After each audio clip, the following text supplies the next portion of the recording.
তো হ্যালো বন্ধুরা, good morning, welcome back to my mini blog. তো দেখো সকাল সকাল ঘুম থেকে উঠে সব কাজ দাজ সেরে এখন ব্রাশ করছি, তারপর একবারে স্নান করে নেব। তো একবারে স্নান করতে চলে গেলাম। আর এই পায়খানা বাথরুমটা আমরা সামনে নতুন বানিয়েছি, হয়তো আগে দেখোনি তোমরা কখনোই। স্নান করে বেরিয়ে পড়েছি, এখন বসে পড়বো পুজো দিতে। তো মামা ওখানে দুষ্টুমি করছে আর আমি এখানে পুজো দিতে বসে পড়েছি। তো এখানে আমি পুজো দিয়ে নিচ্ছি, তারপর আবার দেখা হচ্ছে তোমাদের সাথে একবারে কোথায় যাব সেখানে।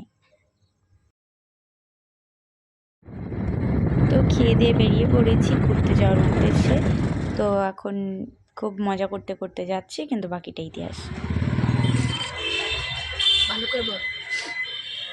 যেখানে যাওয়ার কথা ছিল সেখানে তো যেতে পারলাম না, তাই এখন এসেছি আমাদের এখানে বুদ্ধ পার্কে চা খেতে। কারণ 4টের পর থেকে ওখানে নো এন্ট্রি করে দিয়েছে, তাই গাড়ি ঢোকানো যাবে না, তাই অত দূর হেঁটে যাওয়া সম্ভব নয় মেয়েকে নিয়ে। এখন দাঁড়িয়ে দাঁড়িয়ে চা বিস্কুট খাচ্ছি।